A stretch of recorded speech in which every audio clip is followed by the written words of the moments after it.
perde o Palmeiras, vence o Fluminense por 2-1, mas temos que colocar também nessa balança as circunstâncias. Um Palmeiras reserva, Bruno Prado. O time reserva do Palmeiras, uma opção do Abel Ferreira. Como eu falei, eu acho que o Palmeiras tinha que tentar jogar o máximo possível com a sua melhor equipe, ou mais próxima do que tem de melhor. É cedo, claro que é uma distância enorme para o Botafogo, mas o Palmeiras é um time que é o atual campeão brasileiro, então é um time que, pelo investimento que tem, pela estrutura que tem, ele tem que lutar pelos títulos dos principais campeonatos, mas o time do Palmeiras hoje foi com reserva, só o Everton e Gustavo Gomes de titulares em relação ao jogo do Atlético Mineiro no meio de semana, e o Fluminense aproveitou disso, fez 2-0. Primeiro tempo até o Palmeiras poderia ter virado com empate. Primeiro tempo o Fluminense não foi melhor que o Palmeiras avançou, marcando a saída de bola do Fluminense e conseguiu travar o Fluminense. No segundo tempo a coisa ficou mais fácil para o time carioca, até porque o Fluminense não demorou para fazer o segundo gol, foi um desenho claro, o Palmeiras apertando marcação e o Fluminense tentando sair da pressão para jogar nos contra-ataques, mas no segundo tempo, quando o Fluminense fez 2-0, aí não tinha muito o que fazer o time do Palmeiras. O Fluminense teve até algumas oportunidades boas de marcar. Acho que o 2-1, no final o Gomes fez o gol, o 2-1 reflete um pouco mais do que foi o jogo. O Fluminense não fez lá uma grande partida, vence, principalmente pelo segundo tempo, mas o 2-1 fica mais justo, 2-0 acho que seria até muito elástico pelo que foi o jogo. No primeiro tempo o Palmeiras merecia a sorte melhor. Agora há 20 jogos seguidos sem derrotas no Maracanã. 15 vitórias e 5 empates no período. A última e única derrota como mandante foi para o Botafogo no Carioca por 1-0. E aqui os detalhes do Fluminense em casa neste ano. 23 jogos, 16 vitórias, 6 empates e 1 derrota. Até o Gabriel Dias perguntou para você durante o jogo se estaria sendo um vexame o Palmeiras perder para o Fluminense no Maracanã, e você citou que não. Esses números comprovam que não mesmo, ainda mais com o adversário sendo reserva, né, Bruno? É um Fluminense muito bem na temporada e com esses números no Maracanã. O problema é fora de casa, o Fluminense tem uma diferença grande de desempenho como mandante, como visitante.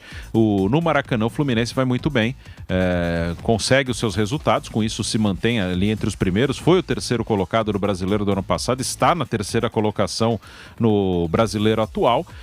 Tem que melhorar fora. O jogo com o Argentino Júnior no meio de semana pela Libertadores foi até um bom resultado, claro, o empate fora vai decidir no Rio de Janeiro, mas o Fluminense, principalmente no primeiro tempo lá em Buenos Aires, se livrou de tomar pelo menos mais um gol, Se vira 2-0 para o Argentino Júnior, complicaria, mas conseguiu o empate com todas aquelas circunstâncias, um jogo maluco com a expulsão do goleiro, um jogador de linha no gol, mas de qualquer maneira, fora de casa o Fluminense não vai bem, mas no Maracanã é muito forte, é difícil ganhar do Fluminense no Maracanã, e hoje também aproveitando a situação, aproveitando que o Palmeiras foi com o seu time reserva, o Fluminense fez o resultado, vitória por 2-1, e o Fluminense tá ali embolado. É que o Botafogo tá muito fora da curva, mas no aproveitamento comparado com outros anos, o Fluminense tem uma campanha de briga por liderança, junto com o Flamengo e com o Palmeiras, mas o Botafogo tá muito fora do normal, Botafogo abrindo 12 pontos em relação a esse trio, uma campanha sensacional do time do Botafogo.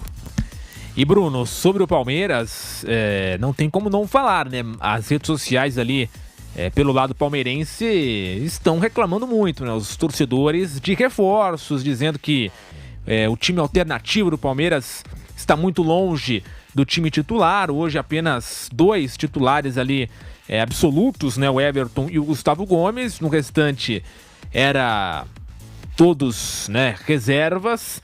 E muita gente reclamando disso. E de fato o Palmeiras não contratou ninguém na janela de transferências. É um fato que agora a diretoria vai conviver com essa cobrança até o final do ano.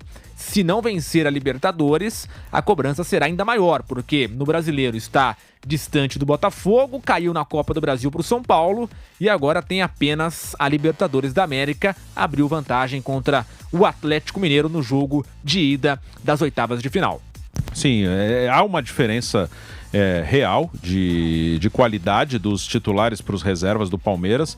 Poderia ter um equilíbrio, poderia o Palmeiras ter algumas opções melhores, 2, 3 contratações seriam bem-vindas, mas acho as críticas exageradas, acho importante você ter cuidado com o seu dinheiro, não sair gastando na pressão de torcida, na pressão de rede social. Isso acho que o Palmeiras faz bem, mas o que não quer dizer que não precisa de ninguém.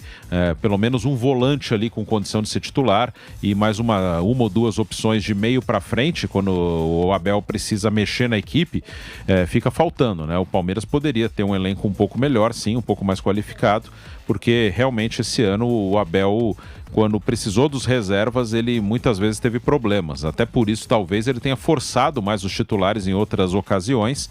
Ano passado ele rodou mais na Copa Libertadores, esse ano não. Realmente tem um desequilíbrio, sim, entre titulares e reservas.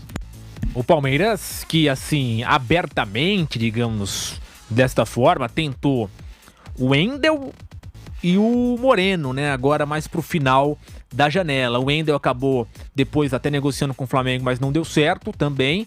E o Moreno, segundo informações, o Palmeiras não chegou ali nos valores que o Racing pedia. Seriam nomes que poderiam mudar esse patamar do time alternativo do Palmeiras, porque não são jogadores assim, por exemplo, de ataque, né, de definição.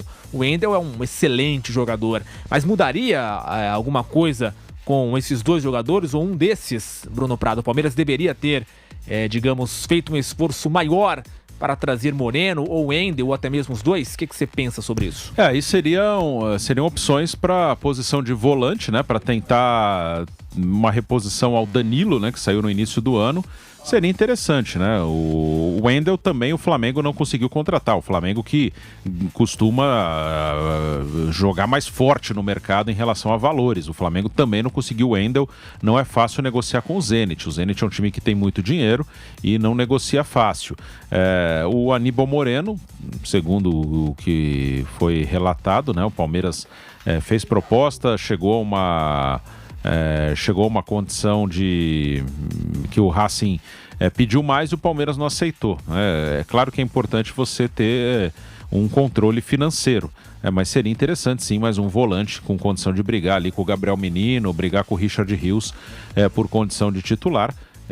Mas no ataque, pelo jeito, o Palmeiras não procurou ninguém. Acho que além dessa posição de volante, no ataque ali, meia, atacante, o Palmeiras precisa de alguns jogadores. Saíram 2 reservas que também não preenchiam essas lacunas, o Bruno Tabata e o Rafael Navarro. Foram 2 jogadores que deixaram o Palmeiras, o Tabata para o Catar e o Navarro lá para os Estados Unidos, mas os 2 também não eram jogadores que davam conta, mas poderia buscar uma ou duas opções ali de meio campo e ataque para poder dar opções ao Abel para mexer até durante os jogos.